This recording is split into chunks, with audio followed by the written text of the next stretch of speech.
الکاف 22 اعوذ باللہ من الشیطان الرجیم سیقولون ثلاثة رابعهم كلبهم ويقولون خمسة سادسهم كلبهم رجما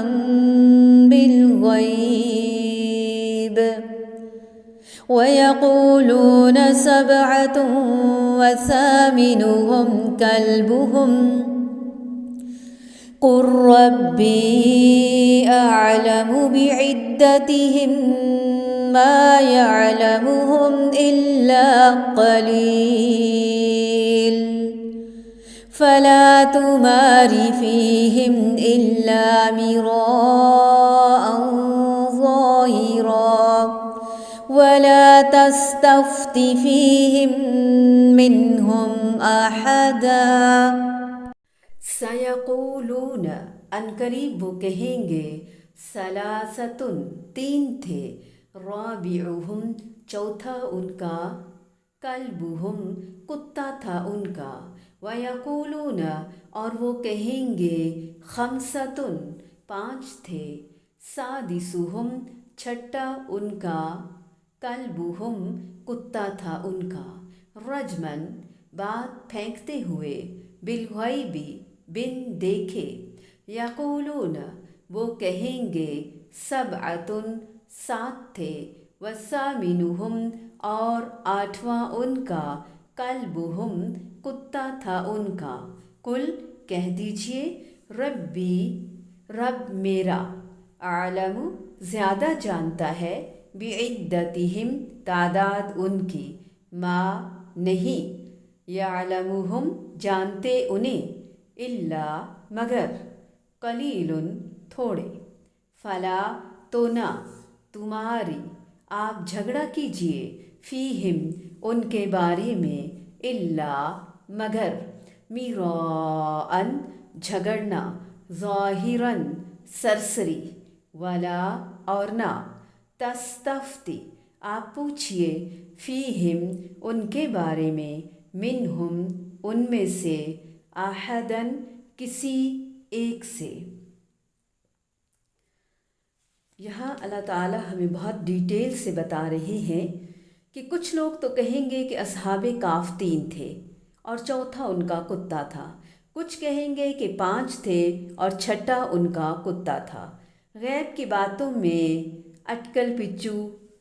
ایسے ہی خیالوں کے تیر تکے چلانا، اور وہ ایسا ہی کر رہے تھے، تیر تکے چلاتے ہیں۔ کچھ کہیں گے کہ وہ سات ہیں اور آٹھواں ان کا کتا۔ آپ کہہ دیجئے کہ میرا پروردگار ان کی تعداد کو بخوبی جاننے والا ہے، انہیں بہت ہی کم لوگ جانتے ہیں، پس آپ ان کے مقدمے میں صرف سرسری گفتگو ہی کریں اور ان میں سے کسی سے ان کے بارے میں پوچھ گچھ نہ کریں۔ فائنلی ہمیں سمجھا دیا کہ کوئی ایسی سچویشن ہو رویہ کیا رکھنا ہے۔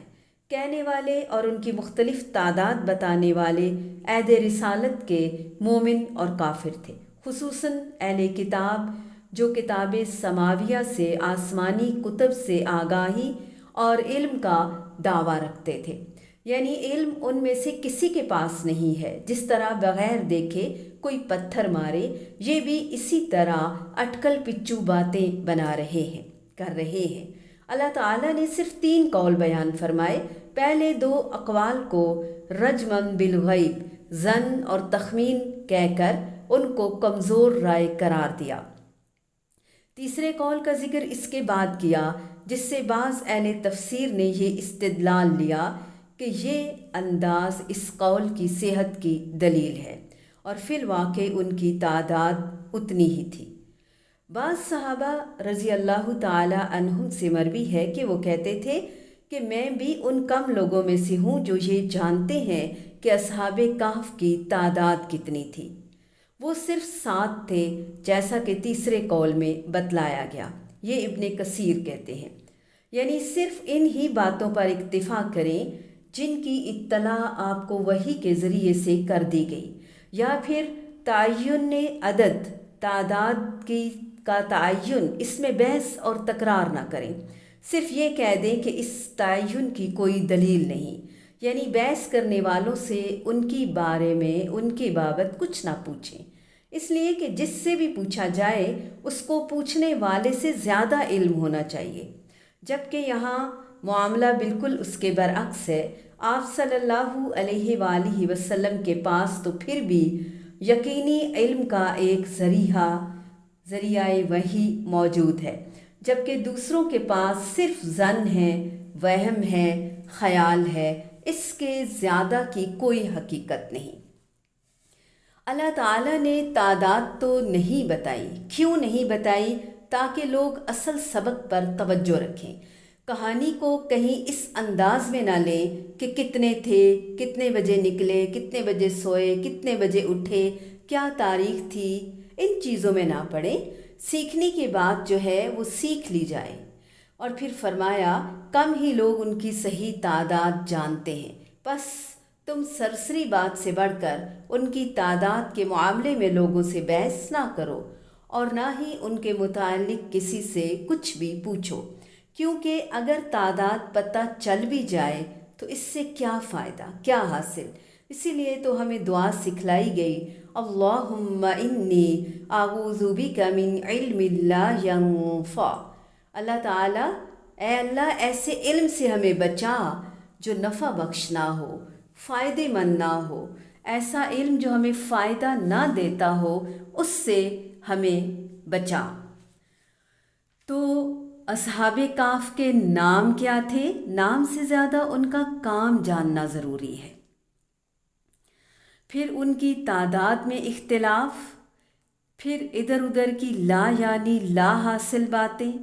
غیر ضروری تبصرے، اور خود سے گھڑ لینا ان تبصروں کی جب کوئی اصل حقیقت نہ پتہ چلنا تو خود سے بات بتنگڑ بنتے چلے جاتے ہیں۔ نبی کریم صلی اللہ علیہ وآلہ وسلم کے زمانے کے اہل کتاب یہ تو جانتے تھے کہ کسی زمانے میں یہ واقعہ ہوا، مگر وہ اس کی حقیقت سے بے خبر تھے، اس لیے محض وہ ان تفصیلات میں جا رہے تھے جو غیر ضروری تفصیلات ہیں اور تفسیر ہے۔ اللہ تعالیٰ نے ان کی تعداد کے متعلق ان کے 2 اقوال ذکر فرمائے، پھر ان کی تردید فرمائی، لیکن تیسرے قول کا ذکر فرما کر کہ وہ 7 تھے اس کی تردید نہیں فرمائی، بلکہ فرمایا کہہ دیجئے کہ میرا رب ان کی تعداد سے متعلق زیادہ جانتا ہے اور انہیں بہت تھوڑے لوگوں کے سوا کوئی نہیں جانتا۔ پھر اس بحث کے بے فائدہ ہونے کی طرف اشارہ کرتے ہوئے فرمایا کہ ان لوگوں سے سرسری بحث کے سوا کوئی بحث کریں، ضرورت ہی نہیں ہے اس بات کی، نہ ہی ان کے متعلق ان میں سے کسی سے پوچھیں، کیونکہ ان کے پاس اس کا علم ہی نہیں۔ اکثر اہل علم نے، جن میں ابن عباس رضی اللہ تعالی عنہما بھی ہیں، آخری قول کو صحیح قرار دیا۔ شیخ الاسلام ابن تیمیہ رحمہ اللہ نے فرمایا کہ جس بات میں مختلف اقوال ہوں اسے بیان کرنے کا طریقہ یہ ہے کہ تمام اقوال ذکر کیے جائیں اور صحیح قول کی طرف اشارہ کر دیا جائے اور بحث کا فائدہ بھی بیان کیا جائے کہ اس سے کیا حاصل ہوا۔ چنانچہ اللہ تعالیٰ نے تینوں باتیں بیان فرما دیں۔ وَيَقُولُونَ سَبْعَةٌ وَثَامِنُهُمْ كَلْبُهُمْ قُلْ رَبِّي أَعْلَمُ بِعِدَّتِهِمْ مَا يَعْلَمُهُمْ إِلَّا قَلِيلٌ فَلَا تُمَارِ فِيهِمْ إِلَّا مِرَاءً ظَاهِرًا وَلَا تَسْتَفْتِ فِيهِمْ مِنْهُمْ أَحَدًا